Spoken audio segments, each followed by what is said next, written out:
honourable mentions for myself. Time to get into our feature review of the week, Jim Jarmusch's Only Lovers Left Alive. So this is the latest film from Jim Jarmusch, who I guess pretty much, if you have a passing interest in cinema, and if your passing interest in cinema started around about 16 or so, probably by around about 18 or 19, I think you would have finished watching all of Jim Jarmusch's films. Do you reckon that's fair enough?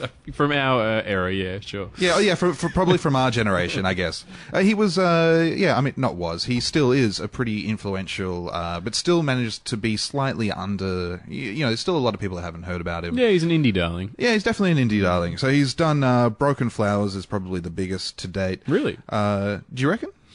I would have thought like Coffee and Cigarettes or Down by Law or even Dead Man. Dead Man's a famous one. Well, Broken Flowers was really sort of that resurgence of Bill Murray after Lost in Translation. True. I think it really sort of surfed that wave. Do you know, Broken Flowers is the first film I ever saw with my wife.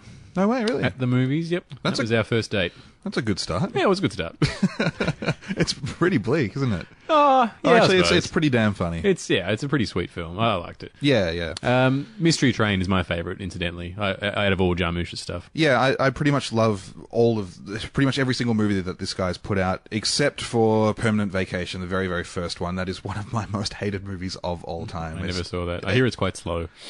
It's just the main character is so horribly obnoxious with trying to... He's a horrible jerk that keeps on telling the camera that it's all right, man. He's just being, he's with things and he's just with the flow of things. And it's a really jazzy kind of pretentious, just really, really grinds my gears. But anyway, that should not be focused on because pretty much every other film of his I absolutely love. And Down by Law, Stranger Than Paradise, Broken Flowers, Coffee and Cigarettes, go back to this guy's movies all the time. So we were talking about the Grand Budapest Hotel a couple of weeks ago, and this seems to me to be kind of sort of the culmination of everything that Jarmusch has done has sort of led up to this point, because this is a very singular, definitely Jarmuschian kind of film. So the premise behind this is, let's go from IMDb. You've heard Jarmuschian, that's great. Yeah, do you reckon it would be, it could be. Jarmuschian? Jarmusch-esque. Yeah, Jarmuschian's good, I like it. Yeah, let's go with that. It's better than Anderson-y. Yeah, Anderson-y. A depressed musician played by Tom Hiddleston reunites with his lover, Tilda Swinton, through their romance, which has already endured several centuries. It's disrupted by the arrival of an uncontrollable younger sister. Wow, that's a really pretentious synopsis, not mentioning the word vampire at all. Yeah. Well, I've mentioned to several people over the week about this movie, and most people are aware of it, but didn't realise it was a vampire film. Oh, right. And I guess even the movie, I mean, we'll get to a clip before we get too far into it, but I guess even the movie seems pretty determined to at least assume that it is a vampire film, at least for the first half hour, I would say. Yeah. Okay, so anyway, that's the basic setup. Here's a scene from when the younger sister, played by Mia Wasikowska, has returned to the lovers. Did you get my message? I think I might have. I had a dream. Oh, how cool it worked. There's your spooky action at a distance. Yeah, well, spooky action anyway. What are you guys talking about? You do know that it's very bad luck to cross a threshold without being invited. Are you still afraid of garlic?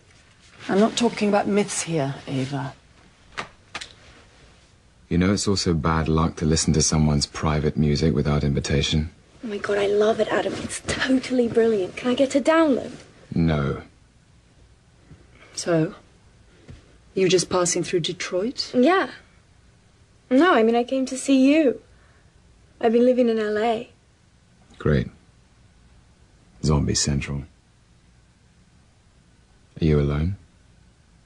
No. I'm here with you guys. Fuck. Well, you can't stay here. Adam. No fucking way, not after last time. Oh, Adam, it's been 87 years. What? When? Are you still upset about the Paris thing? So I've already laid my cards on the table. I love everything Jarmusch has done to date, and I particularly love this film. It's not without a few errors here or there, probably what you could call a fourth act, when it feels that the film probably should have already entered. But generally, overall, I had such a good time with this. I think the best thing about it is it manages to have such a dour kind of mood, but still be so uniquely funny the whole way through. And also just, I really like the way it approaches the vampire genre, assuming we've seen far too many films, know all the rules, are sick and tired of characters explaining the stuff to each other. So really, all we kind of get here are almost throwaway references, although actually it's not fair to call them throwaway because they're done so perfectly well. Things about, I think it was in that clip about, it's bad luck to not be invited. That's the only time that kind of law is mentioned.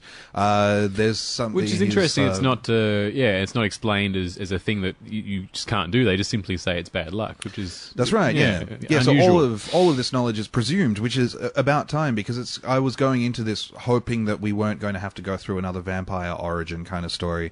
And I also really, really love the way that the characters are so fully formed, that they have such a huge history because they've been alive for so long, that they are kind of world weary, but in all the right ways. They play it for laughs in the right manner, I think. So referring back to, there's a character who has written all of Shakespeare's works. That's a recurring theme in this, is that they're... well, it's Christopher Marlowe. It's not just a character.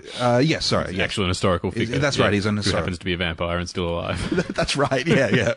But there's this constant theme throughout of them being, I guess, not only artists, but because they've been on this earth for so long, they have had enough time to learn and master a variety of crafts. And so you have Tom Hiddleston's vampire mastering... he's basically a master musician, and he's managed to keep sort of up to date enough that his stuff is still insanely popular, but he can't really release it himself, because how can a guy be alive for so long? And so as far as the vampire genre goes, it puts a really realistic stamp on something that should be so ridiculous. It goes, this is the practical effects of being alive for so long, being world weary, being accomplished in a variety of fields, having to hide constantly.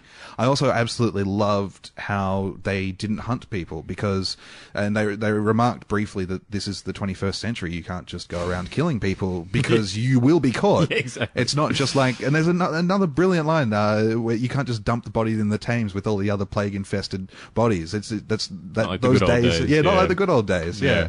So, I just found it to be just such a good time and really well-rounded and well-developed. And I never thought we'd see a movie like this from Jim Jarmusch. It seems kind of really left field for him, but also uniquely his style. Kind of a perfect match as well, yeah. Yeah. The touchstone for me is definitely Let the Right One In, because that was a similar vampire film where it was about a vampire, but it was also a very different film. It was a very moody love story, and it was a story about a coming of age and dealing with the external pressures of the world. It just happened to have a vampire in it, and the rules, once again, were not put up in your face all the time. It was that they were just an inherent part of the universe.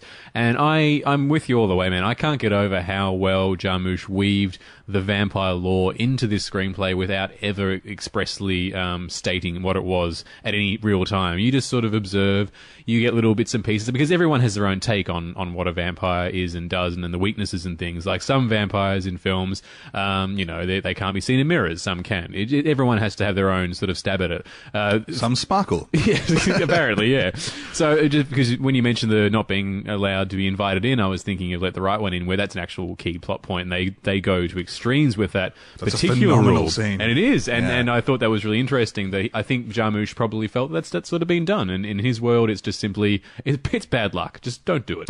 Yeah, we all know by now you shouldn't be doing that stuff. But what I loved about this was just the sense of world building, and when I usually use that expression, I'm talking about actual world building, like sci-fi environments. But here I'm talking much more about their own personal environments, their own personal world they live in. Because if you've got people, as you say, that have been around for centuries and they've done everything and they've experienced all these different themes and scenes that have come and gone, and they've picked up on this medium to make music, and they've put it aside and picked up the new one. the way that they've done Tom Hiddleston's character, his apartment, and just it's littered with crap from decades before of recording music. He looks like a muso from any sort of era in the last 50 years, but it's an accumulative feeling for all these different eras all put in there, and he's just got his crap everywhere. He's a bit of a hoarder. He loves his guitars. There's this great guitar fetishism throughout the film. Great fetishism for the 50s, really, and 60s. I mean, the soundtrack is one of the best things I've heard for a long time. I mean, the songs that they choose are just pitch perfect in every scene. Really complements exactly what's going on with those characters. And the stuff they wrote too to put in. Yeah, it really blends really well with the score. You don't really know where the line is. Exactly, and at times, honestly, this entire film feels like one of those sort of grindy, shoegazing post-punk songs. But that's okay, because a lot of Jarmusch stuff feels like that anyway. And here you've just got the actual music to accompany it as well. Really bold choices. So to do that, and as I say, to have the characters not ever say things to each other that is just useless exposition. They just simply discuss things as if, they know each other really well. They've got a shorthand. They don't need to explain about the fact they're vampires. So there's none of that in the screenplay, which is unbelievably refreshing. To just be treated like an adult as an audience member and just go along with it and sort of just be drip-fed little bits and pieces about the world and the rules. But at the end of the day, it doesn't really matter. I mean, what scant plot there is not really the point here. It's just about being with these characters and seeing how they deal with immortality, I guess, which is a great, source of fiction when it comes to vampire fiction throughout the years. I mean, it is an interesting concept. It's something that men and women have always wanted to achieve, but what happens when you get it? What happens is you get really freaking bored with the world, and you have to find ways to deal with that. Another thing, the blood, okay, the actual drinking of the blood. So as you say, they don't kill people, they just get blood from hospitals or whatever, which has also been done before, but it was done really well here. But the way that they dealt with blood being used as a drug, which once again is not a brand new theory, but they actually do it like they're getting high, and it's just shot wonderfully, and you just get this feeling like, I guess this is their lifeblood. It keeps them alive. Of course, it'd give them a bit of a buzz when they finally get a chance to drink some of it, and it's almost reminiscent of like the Trainspotting heroin shooting scenes. Absolutely, and that and to get that sort of angle on the whole vampire thing is just something I honestly haven't really seen before, and that was just so well done. But by far and away the best. A trademark of Jarmusch's films are that you don't really get much of a plot. Basically, you just get a world created and characters within it, and you spend time with them, and hopefully they're interesting enough to propel the movie forward. And I think the performances in this, they're pitch perfect. They're not going to be, but everyone in this should be nominated for Oscars. Tom Hiddleston is cast perfectly. Tilda Swinton is amazing, and her character is really interesting too, because she doesn't pander to. I mean, Tom Hiddleston's vampire is he's a miserable, depressed guy. I mean, the movie starts with him requesting a wooden bullet because he's had enough. But so you have Tilda Swinton's character never really panders to him, never really.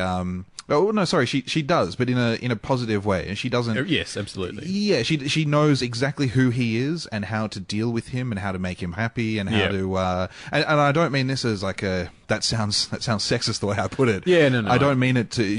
No, they support each other. Yeah, that's right. They have a very an amazing relationship for a couple. Very symbiotic. Yeah, and like their third wedding was 150 years ago, and they're still doing pretty damn well. Yeah, and the fact that you've got a moody, depressed character like that, like every other moody, depressed stoner rocker, but he's still so likable. Like that is a rare performance that he manages to convey there, because you do enjoy spending time with him. It's the humour that comes through. Definitely.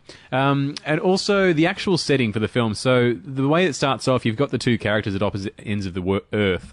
So Tilda Swinton's Eve is in Morocco, in is it Tangiers? She's in Tangiers in Morocco. Yeah. And he's in Detroit. And eventually they come together, of course, but it's really interesting choice, because especially with Detroit being what is ostensibly a dead city now, and the way they take these drives throughout the ruins of Detroit, almost these car factories that are just husks of buildings. I mean, that's a really fascinating backdrop for two characters that are dead, And another thing that just it really adds to how much thought Jarmusch has put into composition and just set design and costume and stuff is this lovely black and white motif motif that's running through it. I mean, Eve's always dressed in white. He's always dressed in black. She's got a little black ring, and he's got a little white ring from her, gifts to each other. And you've got a lot of shots. Just he's this great sense of symmetry throughout the entire film. Whenever the couple are embracing, it's framed in such a way where it's just really there to celebrate two human bodies intertwined. Well, they're not human, I guess, but it's black and white, yin and yang, all through the film. It's just got a really nice sense of symmetry, and I'm not used to seeing that much thought put into shots from a Jarmusch film, I guess. Usually it's a little bit more what will be, and he likes just his actors to wander in and out of shot, and that's fine. I love Jarmusch's sort of free style. I mean, he's just a great landmark of independent American cinema. But here, this seems really well thought out, and I think the film is all the better for it. Oh, yeah, absolutely. And going back to those performances too, Anton Yelchin and Mia Wasikowska are just phenomenal. I mean, they almost steal the show at a point, and Mia's character of the younger sister comes in at a point where the movie really does sort of feel like it needs some kind of adrenaline injection. Sure. It needs some kind of mix-up, some kind of change-up, and she comes in and plays this obnoxious, yet-to-grow-up sister. It made me actually wonder about, I mean, you can take it any way you want, I guess, but within the vampire mythology, your age, I mean, because they have a very old character in this, so presumably he's been alive for what, maybe 900 years? They still age and die? No. He would have been that he would have looked like that when he was turned. When he was turned, exactly. Right. Okay. So they don't actually age past the point they're turned. They stay that until they get killed. That's what I was wondering about, because I wasn't sure whether this movie was trying to change that or not. I think she is actually older than the Christopher Marlowe character. Tilda Swinton's character. Okay, sure. Because the younger sister she's she's in this perpetual state of maybe sort of an obnoxious 16-year-old kind of. And she's even though she's centuries old, Yeah, that's right. Yeah. And I really enjoyed the dynamic between it. And she plays them all off incredibly well. Anton Yelchin is just phenomenal. I mean, I've always really, really liked this guy, but this is easily his best role to date, and proof that he can do pretty much anything, because he handles this kind of, he wants to be friends with, and we should start saying Adam and Eve. I'll stop saying the actor's name. So his character wants to be friends with Adam, but he's not allowed to tell anyone about him. He really wants to impress him all the time. He's sort of like his handler almost, isn't he? He's sort of the gopher. Anything that Adam needs, he'll go and get for him. And he's so impressed by him. He looks up to him so much. He writes this amazing music, and that's right. He's such a hero and idol. Genius. He tries to copy him. He tries to every single thing about his performance I just loved. And so the performances in this are just fantastic. I couldn't spend, and it reminded me actually, the last time I saw a movie where I enjoyed watching the characters so much was the Coen Brothers' Burn After Reading. That's a movie I just go back to over and over again, because I just want to watch those performances, and that's exactly what's going on here. Yeah, no, I'm with you for both those counts as well, man. And Mia, what is it, Wasikowska? Is that right? Wasikowska. I think. She I've never disliked her, but I've always felt she's played similar waifish sort of roles. I mean, I think she was in that Stoker film, wasn't she? Yes. Okay, so a bit very hard role in that one. Yeah, definitely. A bit more interesting there, but I've never really seen her just be annoying and let loose. And she really is just full of life, which is obviously kind of ironic for a dead character, but it's just a joy to watch. And I really enjoyed her presence in the film, and I just really realized that she's actually got quite a bit of range that I wouldn't have given her credit before. I've always found her just so glacial and just there for a purpose because of the way she looks, not because she actually has much talent that extends different characters. But this was a really nice change of pace, and she just sold every beat so well. And this is the beginning of a big opening up in her career for her, really, because I think she's done something like 6 or 7 films that are about to come out. She's also in Tracks, that Australian film that opened up here a while ago. I think it's opening in the US round about now, if it hasn't already. With Adam Driver. With Adam Driver, and she's in the Double, Richard Ayoade's new film. Of course, she's in a bunch more, but she's really, really starting to get roles, and she's absolutely worth it. Actually, we saw her in Alice in Wonderland about 4 years ago now, and that was another one of what you were saying, like the Stoker kind of thing, where it's kind of she doesn't really get much to sink her teeth into. Yeah, I never saw that film actually, but you never saw Alice in Wonderland? No, that was sort of her big break, though, wasn't it? Yeah, that was a huge film. Oh yeah, it was massive. Yeah. It's still like 6th or 7th highest grossing film. That's crazy. Might have been knocked down in the last few months by something, but Yeah, yeah. Another thing I really, really liked about this, and I was worried initially that I was going to find this kind of off-putting and a little too kind of deliberately hipstery, was the use of music, and particularly the way they open up the film, just obsessing over these vintage guitars. And that opening track, now, correct me if I'm wrong, that wasn't like a normal recording. That was a normal recording played at a lower RPM, wasn't it? It was The Funnel of Love. It was like that old... I forgot the name of the artist now that did it, but it's a famous sort of country rock and roll song, and it was played at a level as if someone had taken it off. It was like a single, a 45, and they put it at 33. Right. It was so droning and like all dragged out and like down and down. You know, it was like, okay, yeah, I didn't notice that. Pretty sure. I should look that up, but I reckon that's what they did there. Yeah, sure. It wouldn't surprise me the way that basically everything was vinyl driven, and but that's what I like so much about this is that it's. I mean, he's been alive for hundreds of years, and when he finally gets to the point where he can record music. Yeah. That he latches on to this original vintage stuff, and for a reason too, because it is just damn impressive. The studio setup he has in his living room is just immaculate. It's all the best stuff that you could never really properly find these days. He has a huge aversion to digital for a reason, but I thought that this was going to come off as really kind of posery, and where it walks that line as well. I mean, when I heard about the film in the first place, and there was something about the whole obsession with vinyl in it, and I just thought, oh man, this is going to be a bit grating. I mean, this is coming from a vinyl collector as well. But I know. I mean, I love everyone does, but it's become a fashion statement. Unfortunately, absolutely. Which is great in the sense that vinyl is being reinvigorated as an industry. I'm all for that. Yeah. But I agree. Sometimes the connotations, but somehow I think it's because these characters are so effortlessly cool that it doesn't feel that way. It doesn't feel like they're trying too hard to capture that niche or that zeitgeist about retro equipment. It's just simply about this character. This character loves this shit for these particular reasons, and you're like, all right, fair enough. Yeah, that's right. Yeah. And then he also uses it to make music, and this is so rare. A character in a film making music that is genuinely good. Yeah. I don't know when the last time was that ever happened, because generally you get this sort of mishmash of what people assume kids are listening to these days. Yeah, totally. And instead what they've done is not create a unique genre, but really just do some kind of like, I mean, it's vaguely stoner rocky, acid rocky, but it's like a... What with it being set in Detroit and all, they've used a lot of that Detroit garage sort of influence as well. Sure, yeah. And so it creates this sound that, it's not completely unique, but it is just, it works so well in the film, and then it segues often, it blends into the score. At times you're not really sure what's actually a pre-recorded song on a soundtrack or what's actually been made for this. In ways, it was like Last Days, that massively derided Gus Van Sant film about Kurt Cobain. Yeah, I didn't see that. There's I love it, but there's this excellent scene where he's in his mansion by himself. Kurt Cobain's in his mansion by himself, creating. Actually, I guess you're not meant to say it's Kurt Cobain, are you? It's meant to be an interpretation, because they never said, Okay.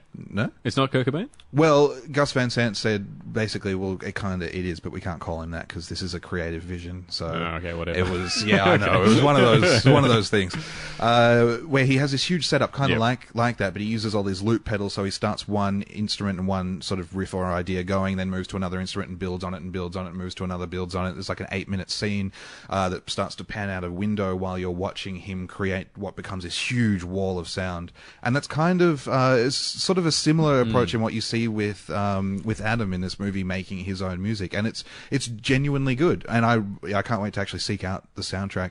There's it's not the first time that Jarmusch has done an excellent soundtrack, because he did all his soundtracks are notable. They're all amazing. My favorite one is the Dead Man one. I mean, we're both massive. Is that Neil Young? Yeah. So he did that. I think Neil Young had seen rough cuts of stuff, but then when a newly edited version was done and nearly ready for, I think they were about to do the final edit, Jarmusch handed the film over to Neil Young, and he took it to a recording studio, played it in there, and just improvised the entire soundtrack, and it's just phenomenal. So it's really good to have a guy that understands both film and music and manages to blend the two together, so you end up with such an incredible result. Yeah, you're right, it is a good result. And I was thinking about how intimidating it must have been for the artist to actually make the music that Adam is playing, because in the context of the film, it's supposed to be some of the best shit ever written, and everyone goes crazy for it. So how crazy would that beat are right. Like, it made me think of what happened with Scott Pilgrim versus the World, all the music written for that film. Like, in some cases, like in the comic book of Scott Pilgrim, the panel just says, and then the guy played the greatest song anyone had ever heard. And it's like, fine to do it in a comic and draw some notes and have your mind put whatever amazing song is there for you. But in the film, you actually have to somehow create the song that's going to work in that instance. It doesn't always work in Scott Pilgrim, but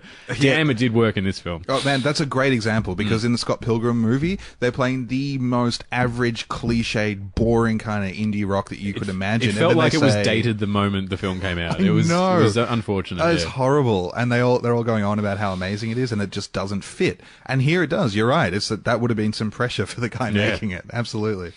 One thing I did love is there's a moment with Adam's sort of wall of heroes, like all the people that he's looked up to over the years. And there's so many awesome sort of Easter eggs to find there. But at the very left of the frame, I don't know if you noticed it, but there's a photo of Joe Strummer, who, of course, Jarmusch worked with back with Mystery Train. They were good friends throughout years. So it was nice to see Joe Strummer being a hero for this character in the film. That really, obviously, Joe Strummer's a huge hero of mine, so that was a blessing to see him up there. Yeah, sure.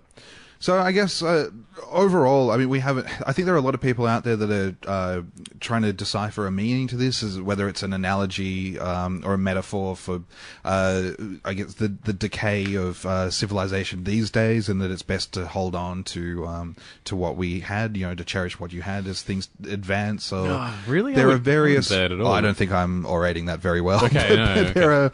What I mean is that there are a lot of people out there trying to decipher a meaning from this, and sure, there's a lot of stuff packed into the film, but for me, it didn't work on any sort of second level. It was just I just appreciated it hugely for exactly what it was, and was it's just an excellent character piece. That thing I did mention at the beginning, though, about it going slightly too long, would you agree? Because I felt that there was a whole 25, 30 minutes towards the end where it just... No. I felt that wanderingness that people sometimes complain about. Okay, no, I wouldn't say that. There was a moment in that last sequence where I thought the film was about to cut to black, but it didn't. But I welcomed the last 10 minutes anyway. It was cool because I didn't... It gave a resolution to those characters that I wanted, I think. I didn't want it to be too ambiguous. I wanted to know what... I can't talk too much about that, but I was happy with the end. Yeah, sure. That's a danger in all of his films, is that you get to about the hour mark and you start to wonder... Because he hasn't really built up any sense of suspense, and that's not really what he's going for, and he doesn't need to, but because we're so used to a movie ending with an emotional payoff, I was really wondering throughout this, how is it actually ever going to get there? I really liked the ending. I really, really did. It's just that there was a whole sequence, and we won't bother doing a spoiler sequence for it, but there is, I would dare say, maybe 15, 20 minutes before it gets to the last 5, where I just sort of felt like it was kind of sagging the way some critics of his would say. I just thought that it had already reached its height previously, but then it just sort of felt like it was going to keep going on, and not in the most, not in the sort of the vein, no pun intended, that I wanted it to. So no, not in the manner I wanted it to keep going on. Okay. With. But that's a small critique, and and I don't think it's even over 2 hours, so it's not like it's a slog by any means. No, but like most Jarmusch films, it does move at a slightly glacial pace. That's just what his films do. It does, but you're along for the ride. Yeah, but I think the humor in this is more pronounced than a lot of his other films. So well, it depends. I find with Jarmusch films, when you see them at the cinema with an audience, there's always a lot more laughs than when you see them at home. Okay. It's a weird thing like that. But I think there's a lot of humour buried in Jarmusch's films that you are more readily willing to laugh at when you've got a crowd of people around you as well. Yeah. Enjoying it as much as you are. And we had a great crowd to see this with, which is nice. We did, yeah. It's only playing at, I think, what was it, 9 cinemas we were saying last week? Throughout Australia. Yeah. So it is well worth checking out if you can find it. We don't normally plug cinemas, but if you're in Victoria, it is only playing at Cinema Nova. So would highly recommend going there and checking it out actually in cinema, because it is highly worth it. I think it's one of my favorite... it's kind of like how the Grand Budapest Hotel is like this summation. It's like Wes Anderson was working towards that point. I kind of feel like with this, it encompasses all of those elements, like Jarmusch was working to this point. No, I see what you're saying, but I just feel it's just a different feather in his bow. Like he's just, I don't know, he's quite a fascinating singular director, and it just feels like such a good fit for him to do this sort of genre and to put his own stamp on it. Anyway, we obviously both love the film for similar reasons, so that's awesome. Yeah, absolutely. I would normally mention a few reviews. We didn't have time because we recorded 2 days early and directly coming from the cinema. I did quickly say how much I liked it and how I think it might be his best to date. Possibly. I got to think that through a little bit, I think. But someone did write back to us and said, no way is it better than Ghost Dog. With a wink. And I kind of... Yeah, Ghost Dog's not my favourite. Ghost Dog's awesome. Yeah, isn't people... Because I think that this wink is kind of... it's having a go at Ghost Dog. Yeah, it's it's okay film. Yeah, I haven't seen it since it came out, actually. It feels like the most un-Jarmusch film that Jarmusch ever made. Yeah. I would say that. Oh, it does, but I just remember being blown away by it. Okay. Yeah. So, yeah. All right, yeah. Anyway, I thought I'd throw in a snide little wink. You can tweet your reviews of the films to either me at SS Snobs or Tom at Snobs Podcast. So, also out this week, Tom. The only other films out this week, the ones we were discussing earlier, Sabotage.